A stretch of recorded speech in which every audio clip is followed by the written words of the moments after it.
आचार्य जी।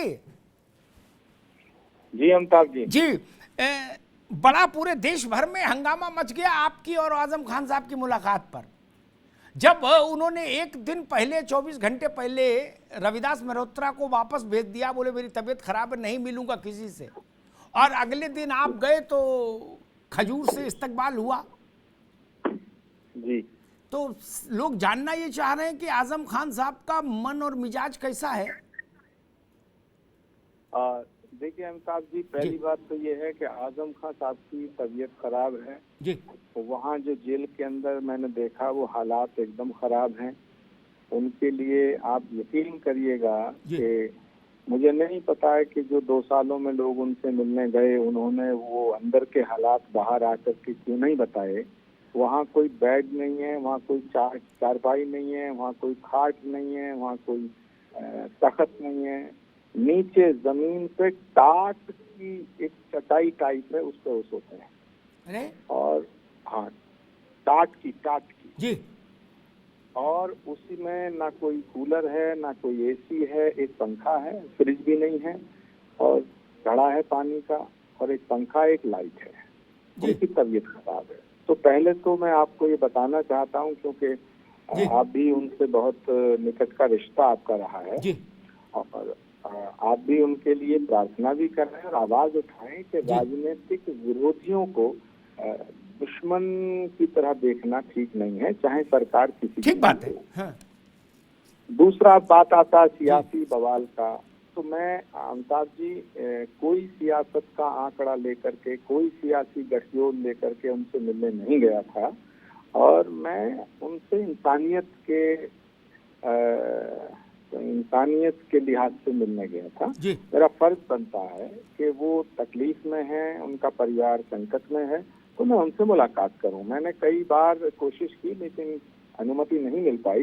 इस बार जिला प्रशासन की और जेल प्रशासन की अनुमति मिली और आजम खान साहब ने कंसेंट दी कि आचार्य जी से मुझे मिलना है, तो मैं गया और मेरी मुलाकात हुई और लगभग 1-1.25 घंटे मेरी बात हुई। उन्होंने मुझे खजूर पेश किया, पानी पेश किया, मैंने पानी भी पिया, खजूर भी खाया, और मैंने उन्हें गीता भेंट की।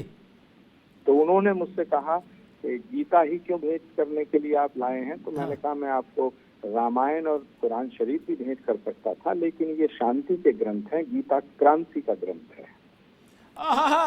तब ये तो फिर बड़ी बात हो गई आचार्य जी। आप उनको युद्ध क्षेत्र, धर्म क्षेत्र, कुरुक्षेत्र का संदेश दे के आए कि निकलो और आओ और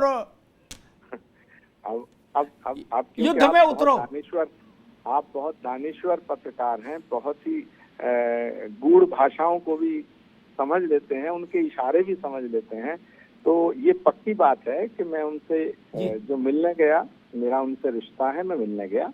लेकिन जब हम दोनों मिले तो कुशलता जानने के बाद, हालात जानने के बाद, जाहिर सी बात है कि सियासत पे चर्चा जरूर हुई होगी, भारत के भविष्य को लेके, उत्तर प्रदेश के मुस्तकबिल को लेके ये चर्चा जरूर हुई होगी। मेरी उनसे खूब चर्चा हुई, पॉलिटिकल भी बहुत चर्चा हुई। अच्छा आचार्य जी, क्या उनके मन में समाजवादी पार्टी और खास तौर पर जो उसकी फर्स्ट फैमिली है समाजवादी पार्टी की, उसके व्यवहार को लेकर, आचार विचार को लेकर कोई तलखी, कोई खिन्नता दिखाई दी आपको जब आप 1-1.25 घंटे आजम खान साहब के साथ रहे?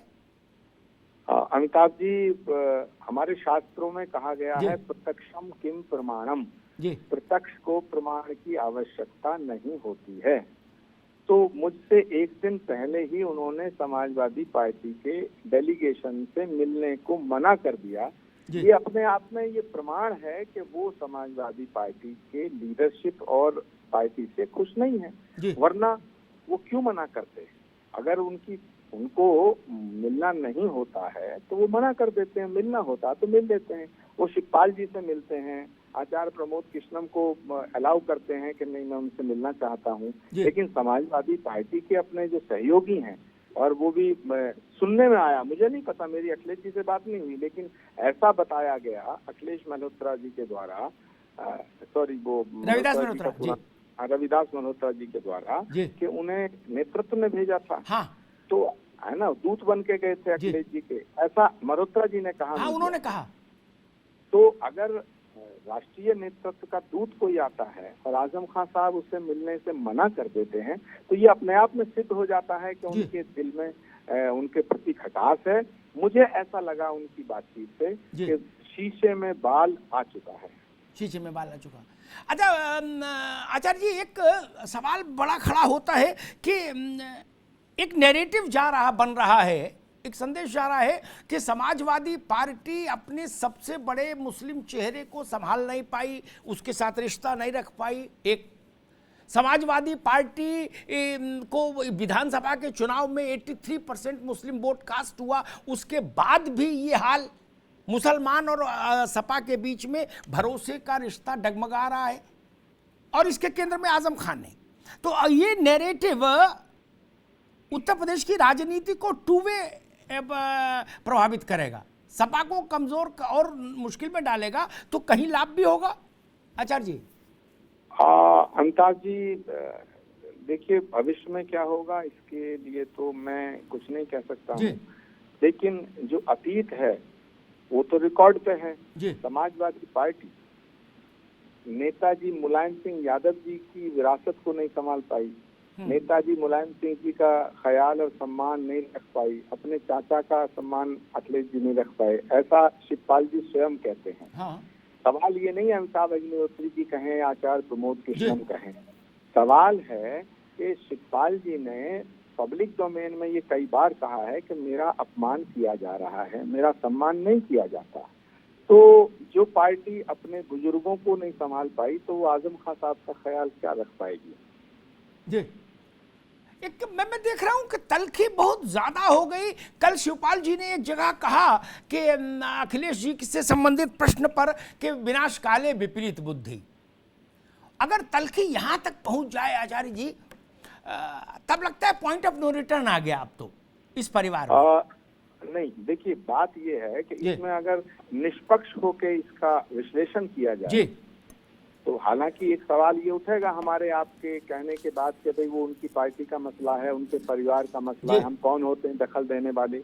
लेकिन राजनीति में और जनतंत्र में पब्लिक में सब कुछ, पब्लिक फिगर का सब कुछ पब्लिक डोमेन में अगर आप हैं तो चर्चा होगी। हाँ, चर्चा होगी जी। तो चर्चा अगर हो रही है तो मैं आपको याद दिलाना चाहता हूँ कि शिवपाल जी ने ये कहा था कि मैं अखिलेश जी से मिलने गया और मैंने कहा कि मैं आपकी पार्टी का एक विधायक हूँ, मुझे विधानमंडल दल की मीटिंग में बुलाना चाहिए, विधायक दल की मीटिंग में। लेकिन राष्ट्रीय अध्यक्ष अखिलेश यादव जी ने मना कर दिया कि आप नहीं आएंगे, और उन्होंने ये भी कहा था कि मैं इंतजार करता रहा टेलीफोन का। तो ये बात तो अपने आप में स्वतः सिद्ध हो गई ना कि दूरियां हैं, फर्क पड़ गया है, विश्वास घट गया है, और जो दोनों जो परिवारों में आपस में जो सेतु होता है विश्वास का, यकीन का, जी, मुझे लगता है कि वो टूट चुका है। जी। आचार्य जी, चूंकि आप प्रियंका जी के भी सलाहकार हैं, उनके साथ उनको परामर्श देने का काम भी कर रहे हैं कांग्रेस में, क्या आपको ऐसी कोई संभावना दिखती है कि शिवपाल यादव, आजम खान एक अपना एक शिविर बनाए कोई, और उसका कांग्रेस के साथ कोई रिश्ता बने, कोई टांका जुड़े? देखिए अमिताभ जी, कांग्रेस पार्टी ने हमेशा, आप तो मुझसे ज्यादा कांग्रेस की वर्किंग जानते हैं। कांग्रेस में जब कांग्रेस सत्ता में रही तब भी, जब कांग्रेस विपक्ष में रही तब भी, आपके संबंध कांग्रेस के वरिष्ठ नेताओं से बहुत घनिष्ठ रहे हैं और आज भी हैं, और होने भी चाहिए। लेकिन मैं ऐसा मानता हूं कि रीजनल पार्टी को हमेशा कांग्रेस पार्टी ने ताकत दी है। वो अलग बात है कि जब रीजनल पार्टी ताकतवर हो जाती है तो वो अपना पहला दुश्मन बीजेपी से ज्यादा कांग्रेस को समझने लगती है। ये कांग्रेस की विडंबना रही है, चाहे वो लालू यादव जी की पार्टी हो, चाहे उत्तर प्रदेश में मुलायम सिंह जी की पार्टी हो, चाहे मायावती जी की पार्टी हो, चाहे वो और दूसरे राज्यों में जो क्षेत्रीय दल हैं, उन सबको कांग्रेस ने मदद की है। अगर कोई ऐसा, अगर लगा रहा हूँ, अगर कोई ऐसा मौका आएगा तो मुझे लगता है कांग्रेस पार्टी जरूर कोई ना कोई अहम फैसला कर सकती है। लेकिन कल मेरी जो बातचीत उनसे हुई है उस बातचीत में कांग्रेस नेतृत्व की तरफ से कोई प्रस्ताव गया हो या आजम खान साहब की तरफ से कोई प्रस्ताव आया हो, ऐसा कुछ भी नहीं है। सिर्फ इतना जरूर है कि मैंने उनसे कहा कि प्रियंका जी आपके सेहत को लेके फिक्रमंद हैं, और प्रियंका जी उनकी सेहत को लेके फिक्रमंद भी थी, उन्होंने कहा भी था। तो आजम साहब ने कहा है उन्होंने मेरा शुक्रिया बोलना और मेरी तरफ से उन्हें नमस्कार और सलाम कहना जी। ये मैंने प्रियंका जी को उनका संदेश दे दिया। तो राजनीति में आचार्य जी ये तो बहुत है। चरण सिंह को वो एम्स में भर्ती थे, इंदिरा गांधी ने भीष्म नारायण सिंह को बुलाया, बोले भीष्म नारायण सिंह आप एक गुलदस्ता खरीदो 20 रुपए का और गाड़ी में बैठो, तुरंत एम्स जाओ, चरण सिंह को दे आओ है, और कहना इंदिरा जी आपके स्वास्थ्य के लिए चिंतित है। क्या? अरे पलंग से उठ बैठे चरण सिंह जी, भीष्म नारायण सिंह ने हमको बताया है, और 5 मिनट तक गुलदस्ता छोड़े ही नहीं। क्या बोले भीष्म बाबू फिर से बताओ क्या बोली इंदिरा? क्या बोले? अच्छा बोले मेरा नमस्ते कहना। क्या? और उस नमस्ते के भीतर क्या हुआ, महीने भर में काम हो गया। मुरार जी की सरकार ध्वस्तीभूत हो गई, चरण सिंह प्रधानमंत्री हो गए, और जो होना तो हो ही गया, बात की कहानी तो पता ही है। तो राजनीति में कई बार ये दुआ सलाम जो है ये बड़ा गंभीर मामला हो जाता है आचार्य जी। अमिताभ जी सियासत संभावनाओं का खेल है जी, और सियासत में सब कुछ संभव है जी।